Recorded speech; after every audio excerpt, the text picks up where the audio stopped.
So, today is Friday. Ito po ang ating JCLG Friday Online Bible Study at purihin ang Panginoon. Salamat sa Diyos opportunity na pinagkaloob niya na meron ulit tayo ngayon. Now, ang ating topic ay Modern Day Apostles and Prophets.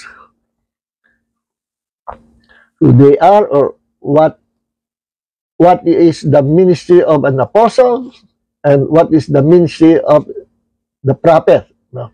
Pareho nating pag-aaral. Kaya, bibilisan ko po salita, no? Pag hindi kayo makakatch up, i-review nyo na lang after na ma-record itong ating po Bible study. Kasi, dalawang topic ito, Apostles and Prophet. Sikapin nating pagsamahin, no? At matapos natin mabilis at compress ang ating pag-aaral. Okay. Kaya ang tanong, meron pa bang apostles and prophets in this modern times, sa panahon natin ngayon? Ano ba ang sinasabi ng Biblia? Kasi karamihan ng mga churches, no, they don't believe na nag-exist pa ang ministry ng apostles and prophets. No? At direct to the point tayo, ang paniniwala ko po dyan, based on the scriptures, hindi based sa kung sinong nagsabi, no? Kundi direkto pinag-aralan ko sa Bible, meron pa pong apostles and prophets in these last days. Okay? Walang inaalis ang Panginoon. At yun na nga yung yung naging dalawa kasi ang yan ang naging problem, ano? Naging dalawa ang klase ng Kristiyano ngayon, Christian Church. Ang isa ay kung tawagin is cessationist. Ang isa ay continuationist. Pag ikaw ay cessationist believer, ibig sabihin, hindi ka naniniwala sa mga gifts na nagpapatuloy pa hanggang ngayon. No? Like the 5 ministerial gifts, nawala na raw yung apostles and prophet, at sa 9 gifts of the Spirit, wala na raw yung 9 gifts of the Spirit. So, tingnan natin sa Bible, ano? At ang continuationist naman, they still believe na walang inalis ang Diyos hanggang sa panahon ngayon ng mga gifts. No? So, bago tayo magpatuloy, manalangin po muna tayo. Heavenly Father, maraming po salamat sa gabi ito, sa aming pong pag-aaral ng salita. We need the help, the teachings, the guidance, the leading, and the revelation and wisdom of the Holy Spirit. Na sa gabing ito, fill us with your fresh anointing of wisdom and revelation, so that we may understand the deep things of the Holy Spirit. Help us, Lord, to understand the language of the Holy Spirit.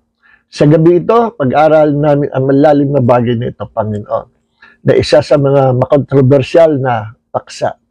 Salamat po, Panginoon. At sa gabi ito, tinatas namin walang iba kundi ang makapangyarihang pangalan ng Panginoong Hesus Kristo, ngayon at magpakailanman.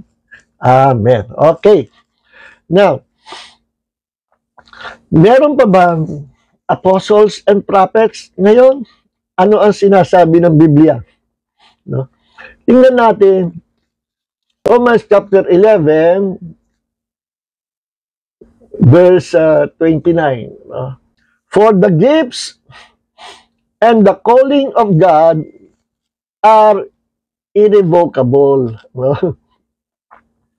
Ang mga kaloob daw at ang pagtawag ng Diyos ay irrevocable. Ano ibig sabihin sa Tagalog na irrevocable? Hindi nababawi, ano? Or hindi na mababawi. Hindi na mawawala. Irrevocable. Abay, napaka-ano po niyan. Alin ang tinutukoy doon na hindi na babawiin ng Diyos? Gifts, mga kaloob, at yung calling, pagkatawag. So, sa pagkatawag, ano, hanggang ngayon nagpapatuloy ang Diyos sa pagtawag ng mga tao na maliligtas. Ini-invite ni Jesus lahat, ano, Matthew chapter 11 verse 28, 11:28 na Matthew, Come to me, all of you who are tired and heavy laden, and I will give you rest. Come to me. He is inviting all kinds of people, no? Lahat, bata, matanda, babae, lalaki, masama, mabuti, lahat ini-invite ng Panginoon. At sabi ni Jesus, lahat na lumalapit sa akin, kailanman hindi ko itataboy. Okay? He is inviting all people. Bakit? Sapagkat it is God's desire that all people be saved. 1 Timothy chapter 2 verse 4. Again, tatamaan na naman ng talatang yan yung doctrine ng Calvinism. Ayoko na sanang banggitin yun eh.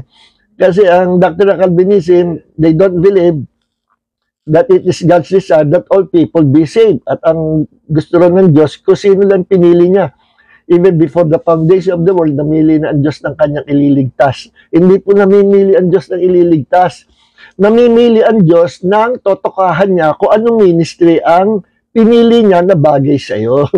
Namimili ang Diyos ng tao na totokahan niya patungkol sa service, sa ministry, sa assignment, ano ang pagkatawag sa iyo.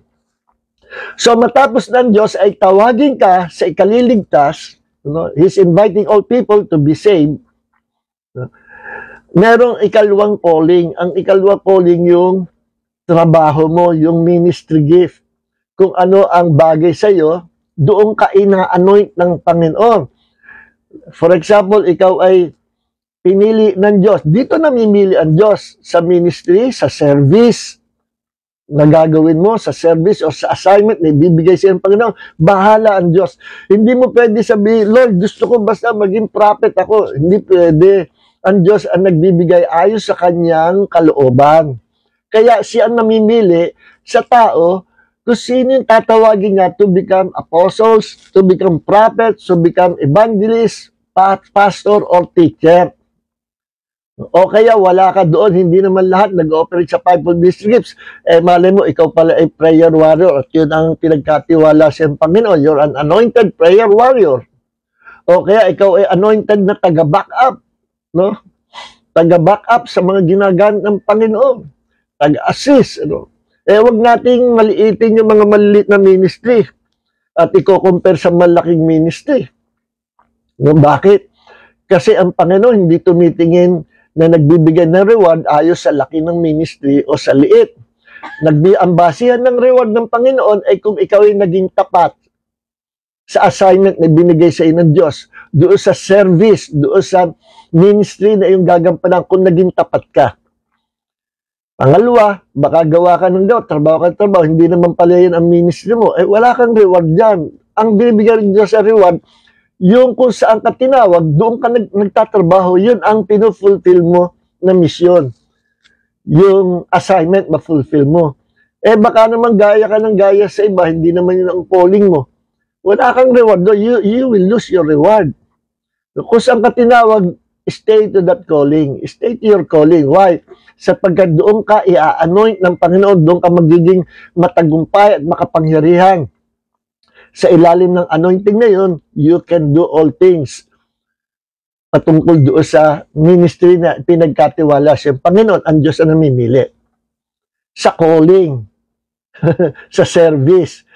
Pero pag sa calling na salvation, God is inviting all people. Ibig sa Book of Revelation, chapter 22 bago i-close yung Book of Revelation, nananawagan doon ang Holy Spirit together with the bride of Christ, the church, na magkatulong ang Holy Spirit at ang bride of Christ, the church, sa pag-i-invite, pagpapalapit ng mga tao sa tubig ng buhay, sa Panginoong Hesus, para sila'y maligtas.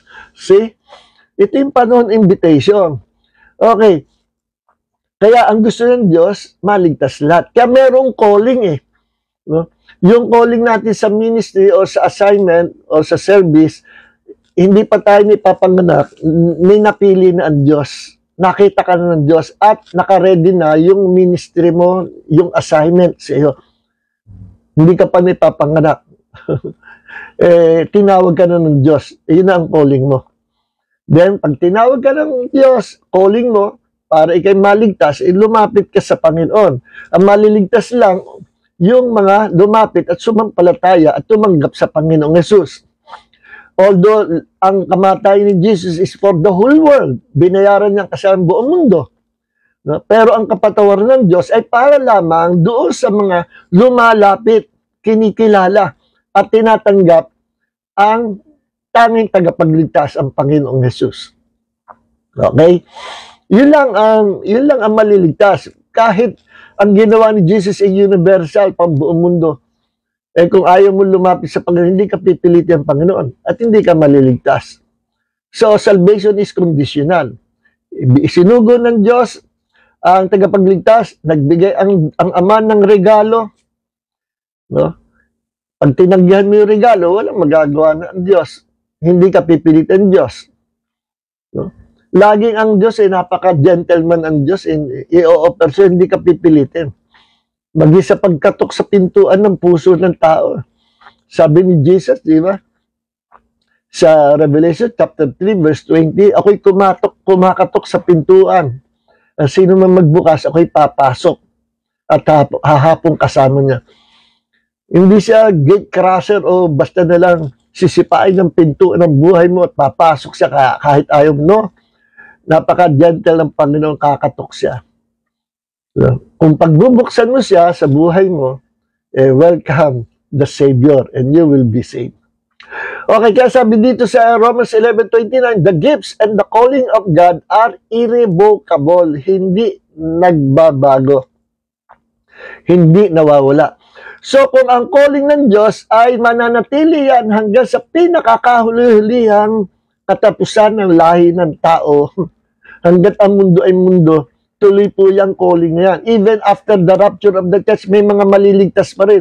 Meron pa rin mga iimbitahin ng Panginoon na mapalad yun, lalapit sa panahon ng tribulation, no? Sa panahon ng dictatorship at kasamaan na pairali ni Antichrist during the 7 years tribulation. May mga maliligtas pero pugutan na po ng ulo. Huwag nyo nang hintay. Huwag kayo magpapaiwas sa rapture. No? So, yung po yung yung pagliligtas sa during tribulation, may maliligtas pa rin. Yes. No? May maliligtas pa rin. At yung mga Jews na tumatanggi sa Messiah, ngayon, doon sa panahon na yun, doon sila ma-enlighten at tatanggapin nila ang Panginoong Hesus. Dumating na pala ang tagapagligtas. Ano? Sa ngayon, maraming mga Jews ang hindi naniniwala that Jesus is the Messiah na dumating na. Okay. So, may maliligtas pa rin. Patuloy yung calling. No? Hindi nagbabago, hindi inaalis ng Diyos. Hanggang sa kahuli-hulihang istorya ng mundo, ang Panginoon ay magliligtas pa rin. Ngayon, kung nagpapatuloy ang calling, magkasama sila, parang kambal, hindi mo pwede paghiwalay ng gifts and calling. Ang sabi dito, for the gifts and calling of God are irrevocable, hindi nagbabago. So, ibig sabihin ko, hindi nagbabago ang calling, hindi rin nagbabago ang gifts. Kung aalisin mo ang salita ng Diyos, abay masama magbawas sa salita ng Diyos. At may mga mananampalataya, mga churches na inaalis ang gifts ng Panginoon. Kung aalisin mo ang gifts, alisin mo na rin ang calling. Bet yung ibang gifts, inaalis nyo. Tapos naniniwala naman kayo na hanggang ngayon may calling pa. Magkasama yan, kambal yan. So ano yung mga gifts na nananatili ngayon? Nananatili ngayon, hanggang sa panahon natin ngayon, hanggang sa katapos-tapusan ng lahi ng tao, nananatili ang gifts of the Father, gifts of Jesus, and gifts of the Holy Spirit. Ayan.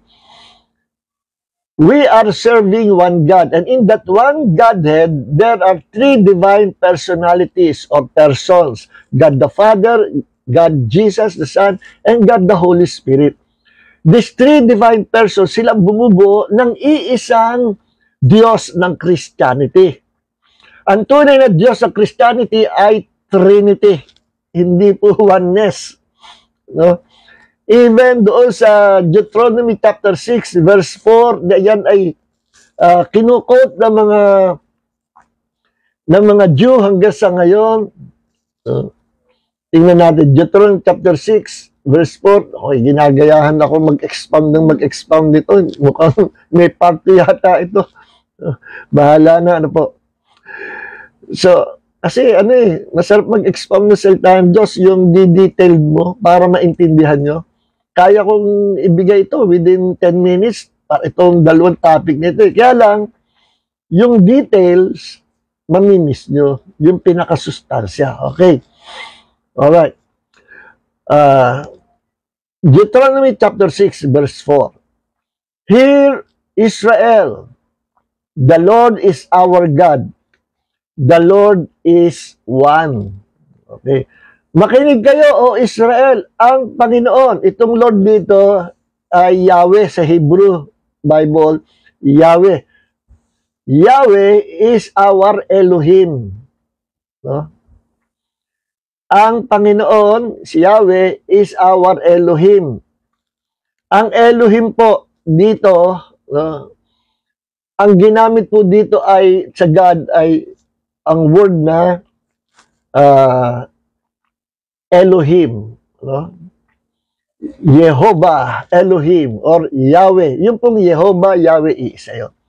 So dito, yung salitang God na ginamit ay Elohim. At alam niyo po ba, ang Elohim ay plural form ng singular word na El, as God. Pag literally, numerically one, God, El ang gagamitin mo. Literal, and numerically, literally, one, El lang gagamitin mo. Isa lang, isang persona, El. Hindi pwedeng Elohim kasi isa nga lang eh. Ngayon, pag narami, lampas ng isa, yung El na word na singular ng Elohim, it's either na El or Eloah. Singular po yan.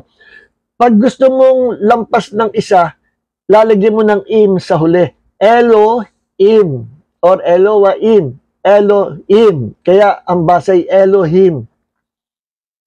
So dito, sa Deuteronomy chapter 6 verse 4, sabi, Hear, O Israel, Yahweh or Jehovah is our Elohim, plural. The Yahweh is one. The Lord is one. So bakit Elohim, plural, ang God? Because in one God, there are three divine persons. Inyong mapapansin sa Genesis chapter 1, tungkol sa God, our Creator, nung likhain niya ang buong universe. Laging ang sinasabi, Elohim. Never na binanggit na Eloah or El. Bakit? Sapagkat ang lumikha sa buong universe ay ang Trinity. The three divine persons, the Father, Jesus, and the Holy Spirit. These three, ito po ang tinatawag na Trinity. Ito ang iisang Diyos ng mga Kristiyano. Okay? Sabi nung mga hindi naniniwala sa Trinity, yung mga kulto, mga Jehovah's Witnesses, INC, at yung iba pa, mga cult, yun daw, doctrine ng Trinity, ginaya lang, galing daw sa Roman Catholic Church. Abay, naku, hindi. Direct from the scriptures, ang daming passages sa Bible na sinasabing that one God has three divine persons. Okay, saka na po yan, hindi naman Trinity at the topic, nabanggit ko lang yan. Kasi sabi dito, the Lord our God is, the Lord our God, the Lord is one. So, yung po salitang one na ginamit dito ay Echad. E-C-H-A-D, Echad. Nang ibig sabihin ng Echad ay in unity or united together or all together. Echad. Yan po ang meaning ng Echad. Ang Panginoon Diyos ay nagkakaisang Diyos. Echad. Hindi po ginamit ang salitang Yachid.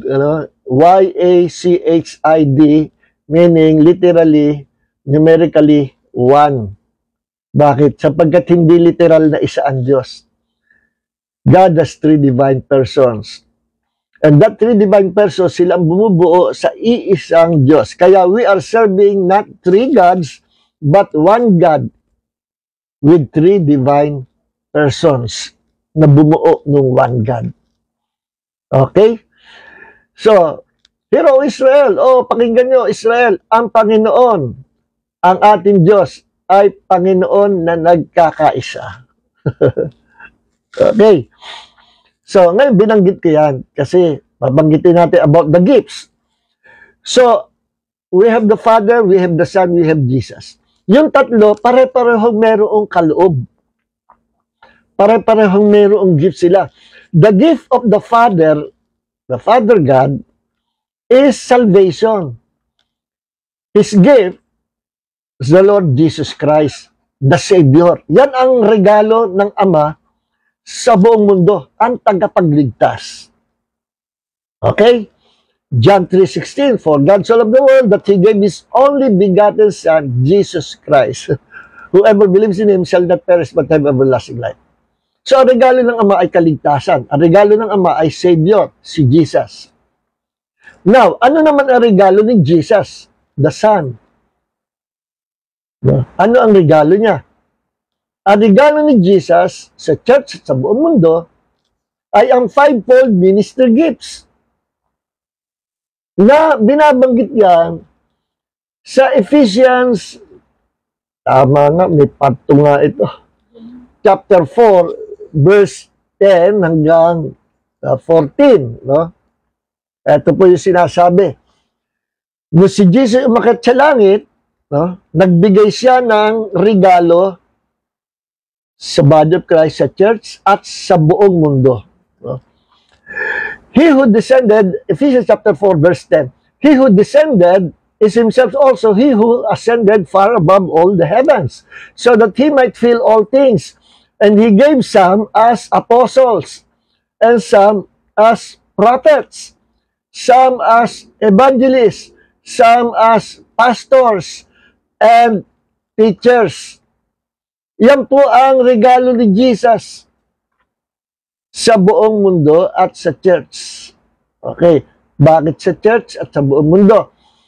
Kasi ang ministry ng apostles, babalikan natin yan, ay pambuong mundo. Sila yung pumapasok sa mga territories na hindi pa napapasok ng gospel. Sila yung mga pioneers. No? Yung mga taong walang kilala pa, hindi pa kilala ang Diyos, ay kanilang inebanghelyo. No? Ganon din ang evangelist. Ang kanila assignment ay sa unbelievers, mga tao, mga buong mundo na hindi nakakakilala. Kaya, mahalaga ang fivefold ministry gifts. No? Ang prophets is for the world and for the church. No? Ang pastor and teachers, both are for the church. Kapag ikay nasa loob na ng church, aalagaan ka, siya mag-aalaga. Pastor. At siya magpapakain. Teacher. Kaya itong fivefold ministry gifts ay kaloob ni Jesus bigay sa church, sa ikalalago, at sa buong mundo. Kaya sabi sa verse 12, For the equipping of the saints, for the work of the ministry, for the building up of the body of Christ, sa ikalalakas, katitibay, ikalalago, no? Verse 13, until we all attain to the unity of faith and of the knowledge of the Son of God, to a mature man, to the measure of the stature which belongs to the fullness of Christ. Yan ang tanong. Ito bang fivefold ministry gifts, apostles, prophet, evangelist, pastor, teacher, kailangan pa ba yan hanggang ngayon? Tingnan natin verse 12 and verse 13, ano siya sabi dito? Ang trabaho ng 5 ministerial gifts na yan ay sa ikatitibay, ikalalakas ng body of Christ, the church. At upang magkaisa tayo sa pananampalataya, ang tanong, meron nagkaisa na ba? Pagkakaiba pa nga ng doctrine. No? Hanggang sa tayo magkaroon ng knowledge of the Son of God, na perfect na ba natin yung knowledge? No? We still need more knowledge and wisdom. To a mature man, mature na ba o perfect na ba ang church? Hindi pa. Sumasablay pa rin tayo. Hanggang sa abutin natin until to the measure of the stature which belongs to the fullness of Christ, hanggang sa abutin natin yung kalaguan, yung kakompletuhan, no, kaganapan ng Panginoong Hesus. Si Jesus pala ang pattern natin. Ang tanong, naabot mo na ba yung kalagayan ni Jesus? Yung pagiging perfect niya? Yung fullness of Christ, abot mo na ba? At naabot ba natin yan? Hanggang sa katapos-tapusan lahi ng tao, patuloy nating abutin. Bakit? No man is perfect. Pagdating natin sa langit, nandoon pa lang yung perfection. So, ibig sabihin, nandito sa mundo, yung pagiging hindi perfect natin. Kaya, that's why we still need the apostles, prophet, evangelist, pastor, teacher, para tayo ay lumago, mag-mature spiritually at magkaisa sa pananampalataya at tumibay ang katawan ng Panginoong Hesus, lumakas, tumibay, ma-equip at maging marunong, magkaroon ng wisdom and revelation from God. So, kailangan pa natin, alisin mo ang isa dyan, no?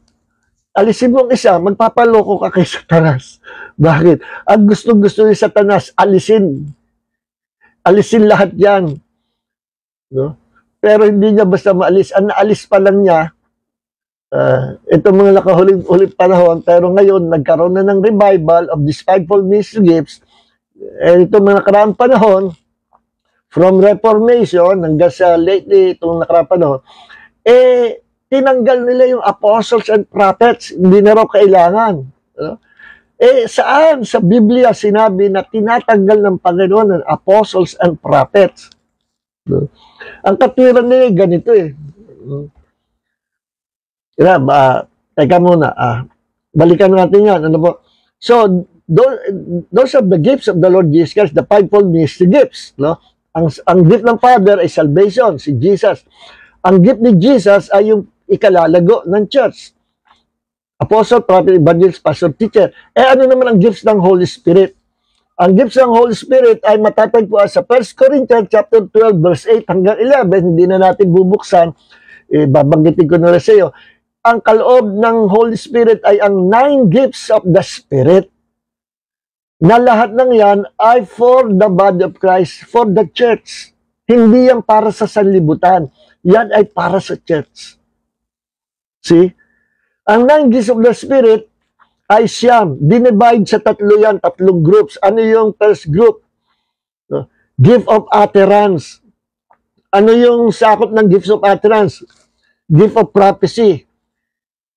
Gift of speaking in tongues. No? Gift of interpreting tongues or interpretation of tongues. Puro vocal gifts yan. Gift of utterance. Prophecy, speaking tongues, interpretation of tongues. Gift of utterance or vocal gifts. Now, sumunod ay ang gifts of revelation. Ano naman yung tatlong gifts of revelation? Tigtatatlo po yan Doon sa gift of revelation, magkakasama ang word of knowledge, word of wisdom, and discerning of the spirits. Ano ang word of wisdom? Ang word of wisdom ay ipaalam sa iyo ng Panginoon, sasabihin sa iyo ng Panginoon kung ano ang mangyayari na darating, kung ano mangyayari sa future. No? About the future. Ano naman ang gift of knowledge? Gift of the word of knowledge. Kaya pag meron kang gift of the word of wisdom, magkakaroon ka ng wisdom. Tatama ang desisyon mo, hindi ka magpabigla-bigla, hindi ka magkakamali basta-basta. Bakit? Meron kang wisdom sa mga desisyon, sa mga gagawin. Meron kang guidance from the Holy Spirit. You have the wisdom of God. Bakit? Then, pagka binanggit mo na yan, sinabi mo, that's the word of wisdom. No? Matatawag ka, meron kang gift of word of wisdom. Bakit? Nagkaroon ka ng wisdom. Pinakita niya sa iyo ng Panginoon in advance kung ano mangyayari. So, word of wisdom is seeing the future. Whether it is through dreams, through visions, or through your thoughts, or the Holy Spirit speaking to your innermost being. Maraming pagdaraan ng Panginoon to speak to you. maraming channel o maraming paraan ang magsasalita ang Diyos. Sometimes through the, most of the times through the Word of God. You know, word of wisdom, knowing what will happen in the future. Bihira, nakakaalam niya na pag sasama nila yung word of wisdom, word of knowledge, nalilito yung marami. Ano naman, word of knowledge, gift of word of knowledge. Ang gift of word of knowledge ay knowing what happened, what is happening sa present time, and kung anong nangyari sa present, kung anong nangyayari ngayon, papaalam sa Panginoon, that is word of knowledge, at kung anong nangyari sa nakaraan, in the past. Malalaman mo kung anong nangyari sa nakaraan ng tao na yun. Mangungusap ang Holy Spirit through the word of knowledge. So, ang difference, word of wisdom ay knowing the future. Word of knowledge is knowing the present and the past. No? Then, another revelation gives is discerning of the Spirit. Discerning of the Spirit, discerning of the Spirit is seeing into the realm of the Spirit. Makikita mo ang angels, demons, yung manifestation ng mga ginagawa ng mga demonyo, ipakikita sa Diyos yung nangyayaring labanan. Ano? At minsan akala mo, buhay na buhay, nandoon ka sa harapan. Nag-o-operate yung discerning of the Spirit, pwedeng open eye vision, or pwedeng through dreams, no? Or bigla na lang makikita mo, no? Yung pangyayari or in your thoughts, or in your mind, you can see into the realm of the Spirit. No? Discerning of the Spirit. Hindi yan yung nadidiscern ko ang taong ito, mukhang hindi ito gagawa ng mabuti Gift of suspicion. Meron, ang tawag dito, nagiging suspect yung tao. Suspicious yun. Hindi po yung gifts of discerning, and discerning spirit, you can see into the realm of the Spirit. So, those are the revelation gifts. Then, yung pinakahuli is power gifts. No? Gifts of healings, gifts of faith, and working of miracles. Those are the 9 gifts of the Spirit. Ngayon, ang regalo ng Holy Spirit sa church. Church lang ang meron yan, ang mga manampalataya. So, the Father has a gift, Jesus has a gift, the Holy Spirit has a gift. Yan yung tinutukoy sa Romans 11:29, that the gifts and the calling of God are irrevocable. Tapos gagawin mo naman, aalisin mo yung apostle and prophet, aalisin mo rin yung 9 gifts of the Spirit. Sino ka para mag-alis? No? Mga kapatid na cessationist, pakinggan nyo mabuti itong sinasabi ko. It's about time to understand the whole truth. Huwag yung narinig mo lang doon sa nagturo sa inyo. Balik tayo sa scripture. Ako natutunan ko ito sa Bible. Alam niyo po ba, 2 nag-disciple sa akin, okay, babago, baby Christian? Nalilito nga ako, 2. Pero parehong may natutunan ako. Isang cessationist, yung kaibigan ko, at isa naman yung continuationist, Pentecostal na pastor ko. Parehong magkakontra. Pinag-aralan ko sa Bible. No? Pinapakinggan ko sila, pero tinitingnan ko yung kapture nila direct from the Bible, and I ask the Holy Spirit, always ask the Holy Spirit, Lord, alin ang tama rito? Then the Holy Spirit revealed to me the truth. Tama ang mga continuationists. Tama mga Pentecostal, charismatic, full gospel, prophetic, apostolic people. Okay. So, Romans 11:29, for the gifts and the calling of God are irrevocable. Hindi na mababawi. At madalas nga, yung mga nag-backslide, tapos ang pinaglilingkuran na si Satanas. Minsan, makikita nyo, nagmamanifest pa rin yung gifts No? Nakakapagpalayas pa rin ng mga demonyo kahit nagkakasala na ng adultery, fornication, kung ano ng kaloko ginagawa. Then, nagpipreach pa rin. Then, nagpapalayas pa rin ng mga demonyo. naglalay sa mga may sakit, gumagaling. Pero magtataka ka sa buhay nila, wala na yung Christ-likeness. Bandang huli, mabubuko sila. Living in sin na pala. Pero nagmamanifest pa rin yung power, yung gifts. Ang dahilan, hindi naman basta-basta binabawi ng Panginoon.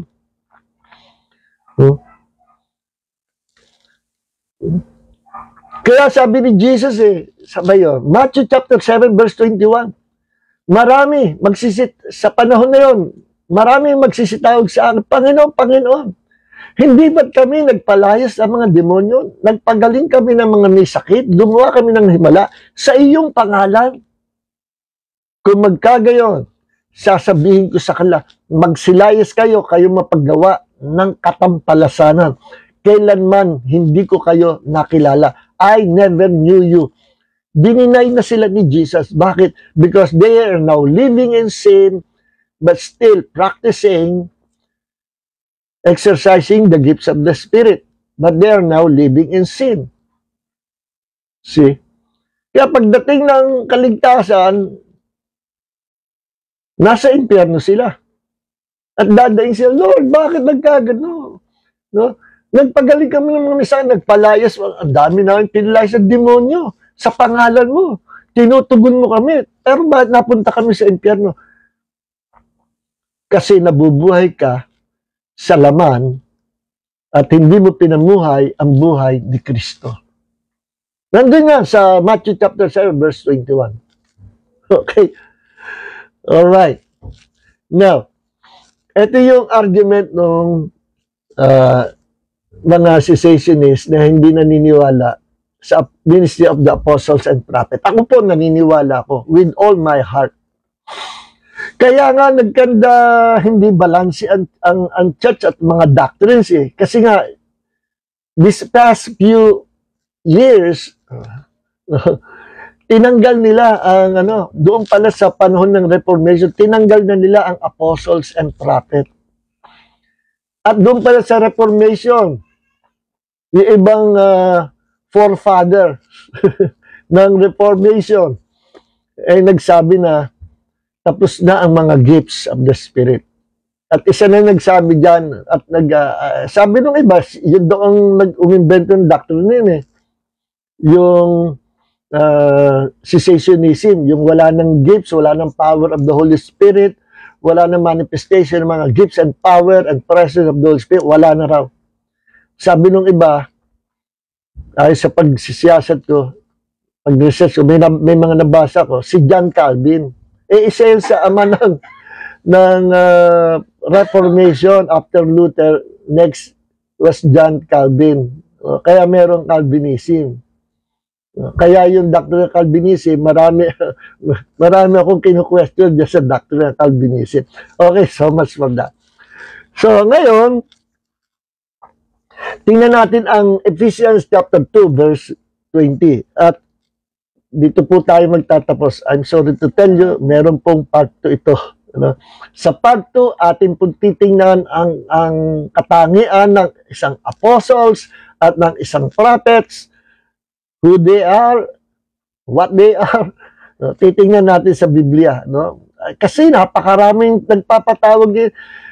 Ako'y naniniwala, meron ngayon modern times natin ngayon, marami ang apostles and prophets. Pero, sa observation ko, napakaraming self-appointed apostles, self-appointed prophets na gustong-gusto nilang tawagin sila ng mga church members, ng mga tao with respect na they are apostles, they are prophets, at gustong-gusto nila yung title na yan.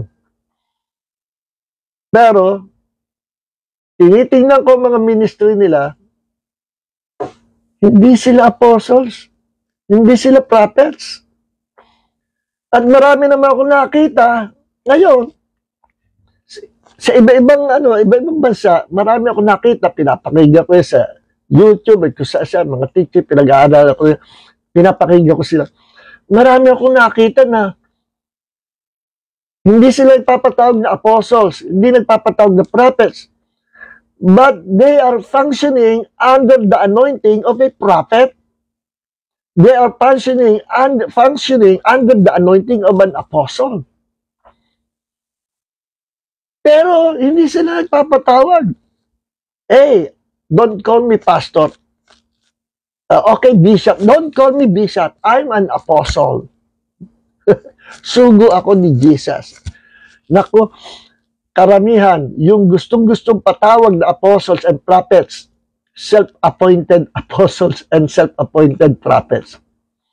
Hindi sila talaga totoo na apostle prophets. Maambisyon lang talaga.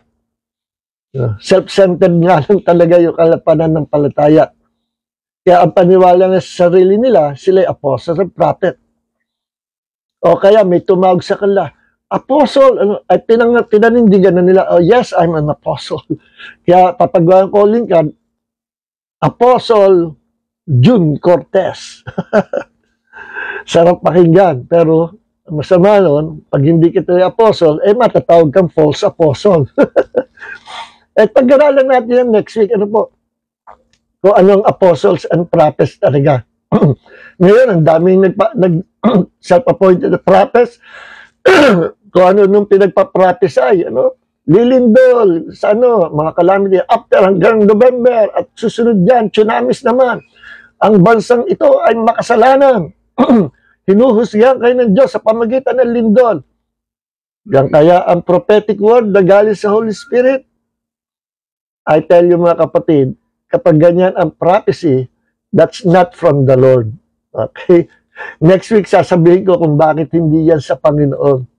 Kaya huwag kayo basta-basta maniniwala sa mga nagpa-prophesy na hindi naman talaga legit na prophets. Or maybe they are true prophets, pero immature prophet. Bunga ng hindi nila alam o hindi nila nalaman ang tunay na function and ministry and anointing of a prophet. Kung ano-ano ang nagagaya yung Old Testament prophet na iba naman ang kanilang ministry o iba ang flow ng kanilang power, iba ang flow ng kanilang anointing at that time, iba naman yung ngayon. Iba yung Old Testament prophets, that's for the nation Israel, iba naman yung New Testament prophets na for the church. Okay? Kaya nagkakaloko-loko yung may nagpa-prophesy, pati politiko, pati artista ay pa-prophesy, wag na natin pakialaman yan. At the New Testament church or the New Testament prophet is only for the church. Hindi for celebrities, hindi for politicians. Okay, hindi to predict sa panahon, to predict the weather or to predict calamities, hindi yan. Not to judge a nation, hindi yan. Huwag mong gayahin ng mga Old Testament prophets. Okay? So hanggang dito na lang, huwag na natin talakay itong Heavenly Father, maraming po salamat sa gabi ito sa amin pong napag-usapan about the ministry and functions of the apostles and prophets, at kami po ay nasa pasimula pa lang ng pag-aaral namin ito, at meron po kaming part 2 na inihanda para sa next Bible study. Salamat po, Panginoon, sa gabi ito.